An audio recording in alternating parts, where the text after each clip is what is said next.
जय हिंद साथियों, रविकुल career point में आपका बहुत बहुत स्वागत है। दोस्तों, आज हम बात करने वाले हैं शब्द विचार के आगे के भाग के बारे में।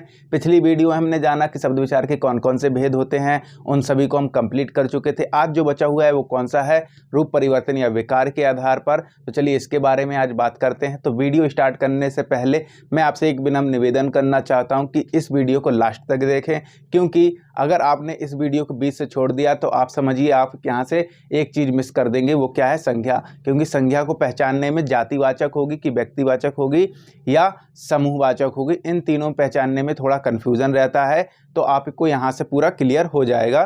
तो चलिए स्टार्ट करते हैं। देखिए, रूप परिवर्तन या विकार के आधार पर कौन कौन से भाग होते हैं? उसके दो होते हैं। कौन से? विकारी और अविकारी। अब विकारी में क्या आता है? देखिए, विकारी की परिभाषा भी होती है और विकारी की पहचान भी क्या है? वे शब्द जिनके अंदर लिंग, वचन, कारक और काल के आधार पर परिवर्तन होता है। किस किस के आधार पर? देखिए, लिंग, वचन, कारक और काल के आधार पर परिवर्तन होता है, तो वो क्या कहलाते हैं? विकारी शब्द कहलाते हैं। ठीक है। और यहीं पर देखते हैं अविकारी क्या होता है। तो इसमें हो जाएगा वे शब्द जिनके अंदर लिंग, वचन, कारक और काल के आधार पर परिवर्तन ना होता हो। ठीक है। इसमें परिवर्तन हो रहा है और अविकारी में परिवर्तन नहीं होता है, तो उसको क्या कहते हैं? अविकारी कहते हैं। अब देखिए, परिवर्तन कैसे होता है? क्वेश्चन आ रहा है दिमाग में कि परिवर्तन कैसे हो रहा है। तो देखिए, यहाँ जैसे मैंने उदाहरण लिया लड़का। ठीक है। अब यहाँ पर क्या कह रहा है? लिंग, वचन, कारक और काल के आधार पर परिवर्तन होता है। अब लड़का है तो लड़का का अगर मैं क्या करूँ, लिंग का चेंज करें, लिंग परिवर्तन, तो लड़की हो जाएगा। ठीक है। और यहीं पर अगर लड़का का मैं वचन, क्या अभी क्या है? एक वचन है। अब हम इसको क्या करें? बहुवचन करना चाहें तो क्या हो जाएगा?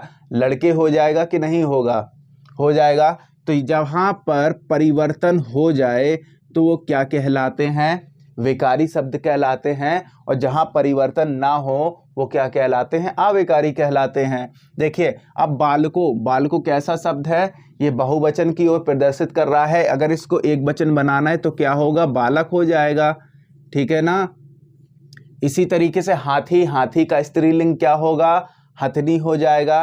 तो इन सभी में आपने देखा कि क्या हो रहा है? परिवर्तन हो रहा है। तो आप तुरंत समझ गए क्या है? ये विकारी शब्द हो गए। अब अविकारी में परिवर्तन कैसे नहीं होता है? देखिए, इधर पे अगर मैंने लिख दिया इधर या उधर, ठीक है, क्या है? इधर उधर, ये दोनों उदाहरण लिखे। अब आप बताइए, इधर का क्या लिंग परिवर्तन होगा? नहीं होगा। या वचन होगा या इसके बहुवचन होंगे? नहीं होंगे। उधर का भी कोई बहुवचन नहीं बन रहा है, ना ही इसका लिंग में कोई परिवर्तन हो रहा है। तो वे शब्द जिसका परिवर्तन ना किया जा सके वो क्या होते हैं? अविकारी शब्द कहलाते हैं। ठीक है ना साथियों। उम्मीद करता हूँ इतनी बात आपको अभी समझ में आई होगी। देखिए, जैसे एक उदाहरण है, पूनम सेब खाती है। ठीक है। अब पूनम सेब खाती, ये पूनम क्या है? ये पूनम कर्ता हो गई, ये क्रिया हो गई। ठीक है। और ये क्या है? कर्म है, कर्म हो गया। अब देखिए, अगर मैं यहाँ पर क्या चेंज करता हूँ, यहाँ पर अगर मैं कर्ता बदल दूंगा तो क्रिया भी अपने आप बदल जाएगी। जैसे मैं कहता हूँ, अगर राम आम खाता है, राम सेब खाता है, तो कर्म तो वही रहा लेकिन क्रिया भी बदल गई कर्ता के अनुसार, और कर्ता बदल गया और क्रिया भी बदल गई। ठीक है। अब देखते हैं विकारी और अविकारी के कितने कितने भाग होते हैं? चार चार भाग होते हैं। कौन कौन से? देखिए, इसके भी चार भाग होते हैं और इसके भी चार भाग होते हैं। तो सबसे पहले हम किसको? विकारी को कंप्लीट करेंगे, फिर उसके बाद अविकारी की ओर आगे बढ़ेंगे। ठीक है। देखिए, विकारी के कौन कौन से होते हैं? संज्ञा, सर्वनाम, क्रिया, विशेषण। चार भाग होते हैं: संज्ञा, सर्वनाम, क्रिया, विशेषण, जिसमें से आज हम कंप्लीट करने वाले हैं संज्ञा। अब संज्ञा का नाम सुनते ही आपके दिमाग में कुछ चीज़ें आ जानी चाहिए, वस्तुएं आ जानी चाहिए।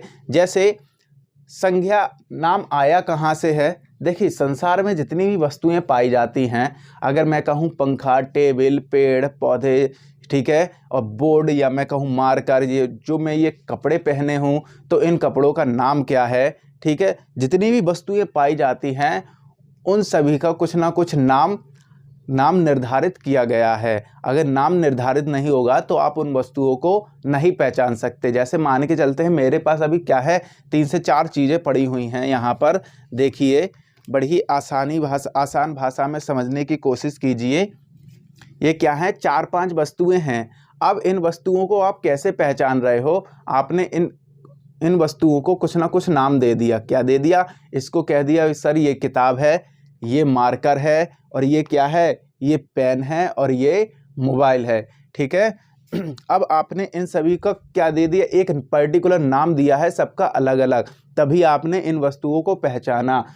तो संज्ञा कहती है कि किसी व्यक्ति, वस्तु, स्थान, प्राणी आदि के नामों को हम क्या कहते हैं, संज्ञा कहते हैं। आदि के नामों को, तो नामों का मतलब समझ गए, जो भी संसार में जितनी भी वस्तु है उनको हम किस आधार पर पहचानते हैं, नाम के आधार पर पहचानते हैं। अगर नाम नहीं होगा तो हम किसी भी वस्तु को सही तरीके से नहीं पहचान सकते। पता नहीं मैं किस वस्तु की बात कर रहा हूँ। मैंने आपसे कहा आप मार्केट गए, मैंने कहा आप वो जाकर वस्तु ले आइए, तो आप क्या पूछेंगे, उस वस्तु का नाम पूछेंगे। तो जब तक मैं नाम नहीं बताऊंगा तो आप वस्तु को नहीं ला सकते। ठीक है। जैसे मैंने कहा एक पेन लेकर आना है, तो आप तुरंत जाओगे तो पेन लेकर आ जाओगे। अगर मैं कहूँ वो वस्तु लेकर आना है, तो क्या आप ला सकते हो? नहीं ला सकते। ठीक है। अब देखते हैं संज्ञा का अर्थ क्या होता है। समझ गए, संज्ञा का अर्थ होता है नाम। पर संज्ञा की परिभाषा क्या होती है? किसी व्यक्ति, वस्तु, स्थान आदि के नामों को हम क्या कहते हैं, संज्ञा कहते हैं। देखिए, अब संज्ञा के भेद कितने होते हैं? अब इस पर विवाद रहता है कि संज्ञा के 3 भेद होते हैं आखिरकार, के 5 भेद होते हैं। तो देखिए यहाँ पर कुछ विद्वानों का कहना है कि संज्ञा के कितने भेद होते हैं, 3 भेद होते हैं। कौन कौन से होते हैं? व्यक्तिवाचक, जातिवाचक और भाववाचक। ऐसा आपको 2 से 3 किताबों में भी मिल जाएगा, और कुछ किताबों में सीधे सीधे दिया रहता है कि 5 होते हैं। कौन कौन से? व्यक्तिवाचक, जातिवाचक, भाववाचक, समूहवाचक और द्रव्यवाचक। अगर एग्जाम में क्वेश्चन आया मूलतः संज्ञा के कितने भेद होते हैं, तो आप कहोगे 3 भेद होते हैं। कितने होते हैं? मूलतः 3 भेद होते हैं। अब अगर यहीं पर वहाँ पर आ गया संज्ञा के कितने भेद हैं, ये आपके ऑप्शन है 3, 4, 5, 6। अब कुछ भी मूलतः भी नहीं लगाया है, आपसे पूछा है संज्ञा के कितने भेद हैं, तो सबसे पहले आपको मौका देना है किसको? तीसरे वाले ऑप्शन को। अगर 3 नहीं है तो फिर हो जाएगा अपना कौन सा वाला? 5वां सही हो जाएगा आंसर। ठीक है। अब मैं आगे की ओर बात करता हूं संज्ञा के भेदों के बारे में। देखिए, व्यक्तिवाचक, भाववाचक और जातिवाचक। जातिवाचक के ही अंदर कौन से 2 आ जाते हैं? द्रव्यवाचक और समूहवाचक। तो पहले बात करते हैं व्यक्तिवाचक। अब व्यक्तिवाचक में होता क्या है? देखिए, जो किसी निश्चित व्यक्ति, वस्तु, स्थान के लिए के नामों को प्रकट कर दे। क्या है? निश्चित व्यक्ति या वस्तु या स्थान के बारे में प्रकट कर दे, उसे हम क्या कहते हैं? व्यक्तिवाचक संज्ञा कहते हैं। जैसे कि कहूँ पटना, झांसी, गंगा, ये शब्द कैसे हो गए आपके? ये शब्द हो गए निश्चितवाचक संज्ञा। निश्चितवाचक संज्ञा कैसे हो गई? देखिए, एक राम जो है किसी व्यक्ति का नाम है, निश्चित व्यक्ति को मैंने प्रदर्शित कर दिया यहाँ पर। पटना किसी शहर का नाम हो गया, गंगा नदी का नाम हो गया, और झांसी किसी शहर का नाम हो गया। अगर मैं यहीं पर ये कह देता कि जाओ उस लड़की को लिवा लाओ, या उस शहर में आपको घूमने जाना है, उस नदी में आपको घूमने जाना है, तो क्या आप जा सकते हो? नहीं जा सकते हो। क्यों? क्योंकि मैंने वहां पर सीधी सीधी जाति प्रदर्शित की है कि आपको उस शहर में जाना है। तो आप मुझसे क्या पूछोगे कि सर किस शहर में जाना है? जब तक उस शहर का मैं प्रॉपर नाम नहीं बताऊंगा तो आप नहीं जा सकते। ठीक है। तो क्या चाहिए आपको? एक प्रॉपर नाम चाहिए। तो नाम जहां पर भी आ जाए तो समझ लीजिए कौन सा है? व्यक्तिवाचक संज्ञा हो जाएगी वहां पर। अब देखिए, व्यक्तिवाचक के बाद लिखा है भाववाचक। भाववाचक में क्या होता है? जो अपनी फीलिंग्स को दर्शा दे, जो अपने मनोभावों को प्रकट कर दे, उसे हम क्या कहते हैं? भाववाचक संज्ञा कहते हैं। देखिए, जैसे उदाहरण में कहें हम धैर्य, शांति, ठीक है, धैर्य, शांति, प्रेम, बुढ़ापा, हरियाली, ये शब्द कैसे हैं? भाववाचक संज्ञा कहलाते हैं।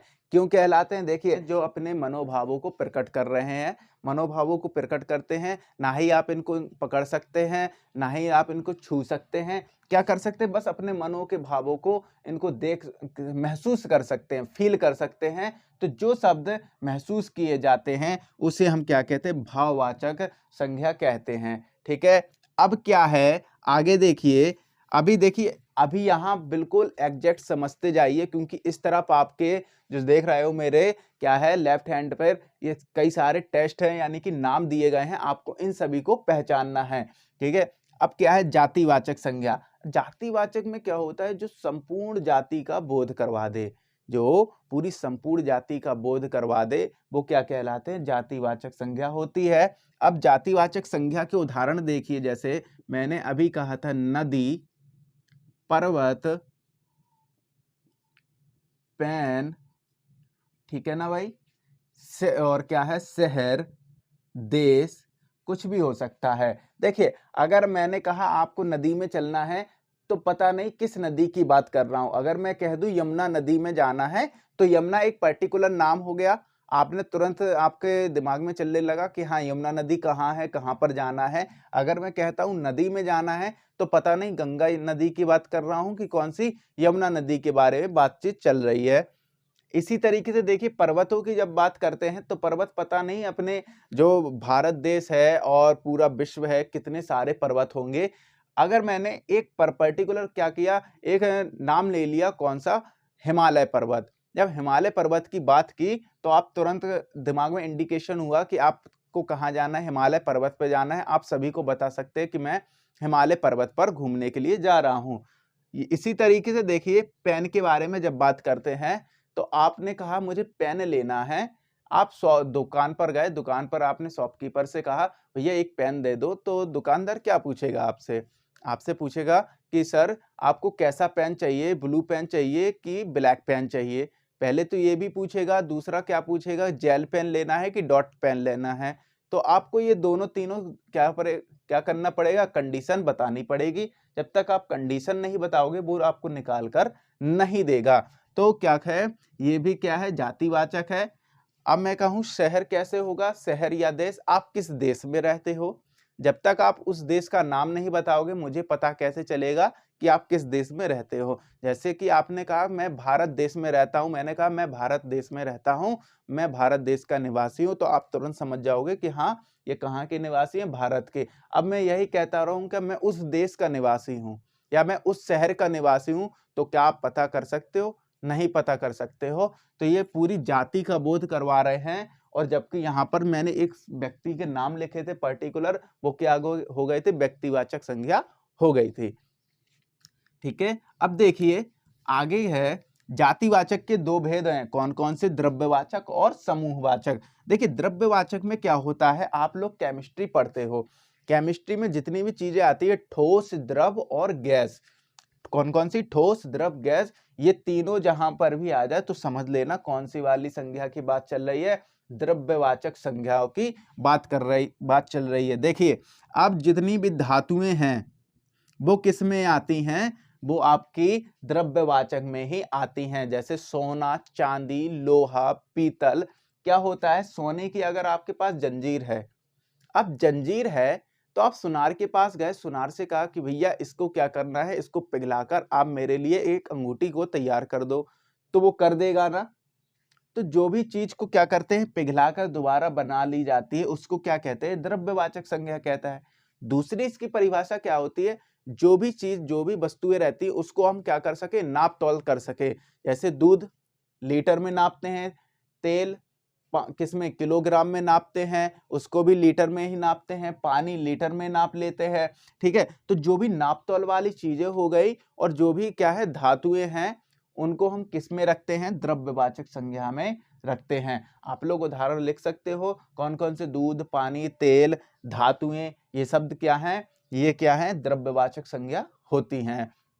लास्ट देखिए, समूहवाचक में क्या होता है? जो पूरे समूह को प्रदर्शित करे, पूरा समूह के बारे में बता दे, उसे हम क्या कहते हैं? समूहवाचक संज्ञा कहते हैं। जैसे कि हो गया सेना, सेना, परिवार, कक्षा, इत्यादि। देखिए, सेना किसी एक व्यक्ति से नहीं बना, कि सेना किसी एक जवान से नहीं बना। सेना में क्या होता है, जब हजारों या पचासों कितने जब सैनिक रहते हैं तब जाके सेना तैयार होती है, तब जाके टुकड़ियां तैयार होती हैं। परिवार किसी एक व्यक्ति दो व्यक्ति से नहीं बनता है, जब 2 से 3 व्यक्ति हो जाते हैं तब क्या होता है, एक परिवार बनता है। इसी तरीके से देखें अगर कक्षा, तो कक्षा भी कैसा शब्द है, एक ये समूहवाचक शब्द है। कक्षा किसी एक स्टूडेंट दो स्टूडेंट से नहीं बनती है। क्या होता है, जब कई सारे स्टूडेंट बैठ जाते हैं तो उसी क्लास को हम कहते हैं कक्षा कहते हैं। ठीक है, उम्मीद करता हूं आपको ये चीज समझ में आई होगी संज्ञा के बारे में। अब देखिए यहाँ पर आपके लिए टेस्ट रखा हुआ है। अब आप ही लोग बताना कि कौन सा शब्द क्या होगा, कौन सी संज्ञा इसमें छिपी हुई है। और कोई भी शब्द निर्धारित नहीं है, मैं एक बात आपकी क्लियर कर दूं, कोई भी शब्द निर्धारित नहीं है कि आप सोचो कि नहीं अगर परिवार आ गया तो ये क्या होगा, समूहवाचक ही हो गया, या मैं कहूं विभीषण या रावण सूरदास ये शब्द आ गए तो आप सोचो कि कौन से शब्द हो गए, ये व्यक्तिवाचक ही हो गए। वो आपके डिपेंड करेंगे किस पर, वो आपके अगर जैसे वाक्य दे दिया, वाक्य में कहते हैं ना, वाक्य दे दिया, अंडरलाइन दिया हुआ है, बताइए यह शब्द कौन सा होगा, तो ये निश्चित नहीं होगा। देखिए जैसे कि अभी जस्ट बताते हैं, जैसे यहाँ पर देखिए सोना कैसा शब्द है, अभी जस्ट बताया, जो भी धातुएं रहेंगी वो क्या कहलाती हैं, जल्दी बताइए, द्रव्यवाचक संज्ञा कहलाती हैं। सोना को पिघलाकर आप कुछ भी बना सकते हो, तो क्या हो गया, ये हो गया द्रव्यवाचक। क्लियर है। राम कैसा शब्द है, देखिए राम एक व्यक्ति का नाम हो गया, पर्टिकुलर नाम हो गया। अगर मैं कहता लड़के को लुभा लाओ तो पता नहीं किस लड़के के बारे में बात कर रहा हूं। अब मैंने कह दिया जाओ राम को बुलाकर लाओ, जब राम का मैंने नाम लिया तो आप तुरंत समझ गए कि हाँ मुझे किस विद्यार्थी को बुलाना है, राम को ही बुलाना है। तो राम क्या हो गया, व्यक्तिवाचक संज्ञा हो गई। ठीक है। पेन कैसा है, अभी बताया, पेन में भी आपका कौन सा डॉट पेन है, ब्लू पेन है या जेल पेन है, कौन सा आपको लेना है, आपको उसका टाइप बताना पड़ेगा। तो पेन कैसा हो गया, जातिवाचक शब्द हो गया। अब देखिए विभीषण, रावण और सूरदास, इन तीनों को एक साथ लेते हैं, ये कैसे शब्द है, ये किसी व्यक्ति के नाम हो गए, तो व्यक्ति के नाम हो गए तो ये क्या है, व्यक्तिवाचक संज्ञा। ठीक है। अब यहीं पर मैं अगर वाक्य दे दूं आपको बनाकर, वाक्य दे दूं, सुनना बड़े ध्यान से ही सुनना, क्योंकि अगर यहां मिस कर दिया तो आप एग्जाम में भी मिस कर दोगे इस चीज को। सुनिए, विभीषण, आज के समय में विभीषणों की कमी नहीं है। क्या है, आज के समय में विभीषणों की कमी नहीं है। मैंने, और विभीषणों के नीचे अगर मैं अंडरलाइन कर दूं तो बताइए कौन सा शब्द होगा, वह जातिवाचक कि व्यक्तिवाचक। अब आप कहोगे सर अभी तो आपने विभीषण बताया कि क्या होगा, व्यक्तिवाचक होगा, और अब विभीषणों में कैसा होगा, व्यक्तिवाचक ही होना चाहिए, गलत। अब होगा आपका जातिवाचक। देखिए कैसे होगा, समझिए, समझने का प्रयास कीजिए थोड़ा सा, इसको हटा रहा हूं मैं। देखिए क्या होता है, आज के समय में, ठीक है, आज के समय में विभीषणों, ठीक है, विभीषणों की कमी नहीं है। अब इसके नीचे मैंने अंडरलाइन कर दिया। अब आपको यह बताना है कि विभीषण में कौन सी संज्ञा होगी, व्यक्तिवाचक, जातिवाचक, समूहवाचक, कौन सी होगी। तो अब आप कहोगे विभीषण तो एक व्यक्ति है, नहीं, अभी तो विभीषण एक व्यक्ति है, लेकिन अब ये क्या कर रहा है, पूरी जाति का बोध करवा रहा है, पूरी मनुष्य की जाति का बोध करवा रहा है। तो अब ये कौन सा हो जाएगा, जातिवाचक संज्ञा हो जाएगी। देखिए विभीषण था कैसा व्यक्ति, विभीषण ने क्या किया था, घर का भेदी लंका ढाए, यही है ना। उसने क्या किया, जाकर राम जी के साथ वो मिल गए, उन्होंने बता दिया कि मेरे भाई का वध कैसा होगा, कैसे कर सकते हो आप। ठीक है। तो यहीं पर अब हर घर में आपको देखने को मिल जाएगा कि हाँ क्या है, हर घर में एक विभीषण पाया जाता है। ठीक, तो यह क्या हो गया, अब जातिवाचक के रूप में प्रयोग कर रहे हैं, वैसे क्या है, ये व्यक्तिवाचक है। ठीक उसी प्रकार से देखिए रावणों का, आज के समय में रावणों की कमी नहीं है। ठीक है, आज के समय में रावणों की कमी नहीं है। देखिए आप लोग देख रहे हो कि इतने सारे क्या हो रहा है, केसेस हो रहे हैं, कहीं मर्डर हो रहा है, कहीं रेप हो रहा है, हर तरीके का मतलब एक तरीके से क्या हो रहा है, खून खराबा चल रहा है बहुत ही ज्यादा। तो क्या हो रहा है, अब यहाँ पर रावण एक व्यक्ति का नाम है। अब यहीं पर मैं कह दूं रावणों की कमी नहीं है, रावणों की कमी नहीं है, तो रावणों में क्या हो गया, ये पूरी जाति का बोध करवा दिया। जहां पर पूरी जाति का बोध हो गया तो आपने तुरंत समझ लिया जातिवाचक संज्ञा हो गई। अब इसको समझिए, सूरदास, मैं कहूं भाई उस लाचार व्यक्ति को, उस लाचार सूरदास को, उस लाचार सूरदास को रास्ता पार करवा दो। ठीक है, अब यहां पर क्या है, सूरदास, सूरदास जी बचपन से कैसे थे, अंधे थे। कुछ विद्वानों का कहना है कि बचपन से ही अंधे थे और कुछ का कहना है कि वो बाद में हो गए। ठीक है, सूरदास जी कैसे थे, अंधे थे। अब मैंने कहा भाई उस लाचार व्यक्ति को या उस लाचार सूरदास को रास्ता पार करवा दो। तो जो रास्ता पार करवाने से पहले मैंने कहा सूरदास, सूरदास, सूरदास का मतलब है कि वो अंधा व्यक्ति है, उस अंधे व्यक्ति को क्या करना है, आपको रास्ता पार करवा देना है। ठीक है, अब मैंने वहां पर ये तो नहीं कहा कि भाई अंधे व्यक्ति को, मैंने एक नाम ले लिया, क्या, सूरदास को। ठीक है, सूरदास नाम लिया, लेकिन किसके लिए लिया है, वो उस अंधे व्यक्ति के लिए। तो ये सूरदास जो है वहां पर क्या हो जाएगा, जातिवाचक संज्ञा के रूप में प्रयोग की जाएगी। क्लियर है ना मेरी बात? फिर से समझ लीजिए, आज के समय में विभीषणों की कमी नहीं है, तो विभीषण कैसा शब्द हो गया, ये वाले विभीषणों जातिवाचक हो गया। इसी तरीके से रावणों की कमी नहीं है, रावण, रावण एक व्यक्ति का नाम है, लेकिन अब यहाँ पर पूरी जाति के लिए प्रयोग कर रहा हूं, तो कौन सा हो जाएगा, जातिवाचक। इसी तरीके से सूरदास, देखिए व्यक्ति जब अंधे होते हैं तो उनको क्या कहते हैं, सूरदास बने हो, या चश्मा लगा लिया काला तो कहते हैं कि सूरदास बने घूम रहे हो, यही कहते हैं ना। तो सूरदास बने घूम रहे हो यानी कि जाति का बोध करवा रहा है यहाँ पर। ठीक है, आगे बढ़ जाएं। देखिए बुराई कैसा शब्द होगा, बुराई, ये चीज दिखती नहीं है, आप इसको क्या करते हैं, महसूस करते हैं, आप इसको पकड़ नहीं सकते हैं। ठीक है, तो बुराई में क्या होगा, आपका भाववाचक संज्ञा हो जाएगी। जूता और देश कैसे शब्द हैं, जातिवाचक हैं, पता नहीं किस जूते की बात कर रहा हूं। ठीक है, कई टाइप के आते हैं ना, रेड चीप के भी आते हैं, और कुछ शेरवानी पहनने के लिए अलग आते हैं, कोट पैंट में अलग, स्पोर्ट के जूते अलग आते हैं, अलग अलग आते हैं, अलग अलग कंपनी के आते हैं, अलग अलग कलर के आते हैं, तो क्या हो जाएगा, जातिवाचक है। अब संसार में बहुत सारे देश है, पता नहीं किस देश की मैं बात कर रहा हूं, तो क्या है, देश भी जातिवाचक है। देखिए यहीं पर पर्वत कैसा शब्द है, ये भी जातिवाचक शब्द हो गया, जो पूरी जाति का बोध करवा दे। पानी कैसा शब्द है, पानी द्रव्यवाचक है, क्योंकि इसको हम नाप तौल सकते हैं।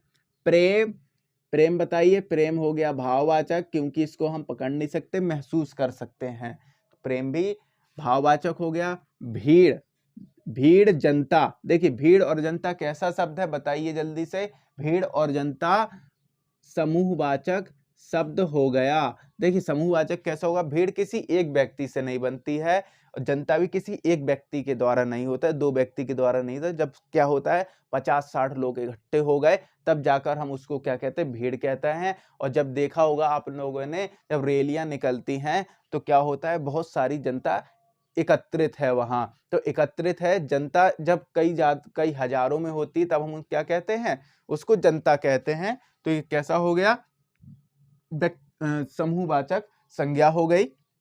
झांसी शहर किताब, देखिए झांसी शहर किताब, ये तीनों ही शब्द क्या हो गए, ये आपके हो गए जातिवाचक संज्ञा हो गई। अब आते हैं परिवार, परिवार कैसा शब्द है, आप कहोगे सर ये समूहवाचक होगा, क्यों, क्योंकि यह है पूरे समूह की ओर दर्शा रहा है। अगर मैं इसी को जातिवाचक बनाना चाहूं तो कैसे होगा, कि लॉकडाउन के दौरान नरेंद्र मोदी जी ने क्या किया है कि झांसी के परिवारों को उन्होंने राशन दिया है, क्या किया है, परिवारों को राशन दिया है। अब यहाँ पर परिवारों, ये पूरी जाति का बोध करवा रहा है, किसी एक परिवार को तो नहीं दिया होगा, कई सारे परिवार रहे होंगे, तो वहां पर परिवारों जो शब्द हो गया ना, परिवारों, तो वहां पर क्या हो गया, वो पूरी जाति के लिए बोध करवाया गया। ऐसा तो नहीं, अगर एक परिवार को देता तो वो क्या होता, समूहवाचक होता। अब यहाँ पर या मैं दूसरा वाक्य लेना चाहूं, कहेंगे कि आपातकाल के दौरान या बाढ़ के दौरान क्या हुआ, परिवार के परिवार बह गए, परिवार के परिवार बह गए, तो क्या हो गया वो परिवार, अब वो किसमें, समूहवाचक में ना आकर किसमें आ रहा है, जातिवाचक में प्रयोग हो रहा है। तो समझे आप कि ये जो शब्द मैंने कुछ लिए थे, तो इनका प्रयोग आपको वाक्य के आधार पर देखना है कि एग्जामिनर ने आपसे पूछा क्या है। ठीक है, अगर ये वीडियो आपको पसंद आई तो कृपया वीडियो को लाइक करें, शेयर करें और हमारे चैनल को सब्सक्राइब करें।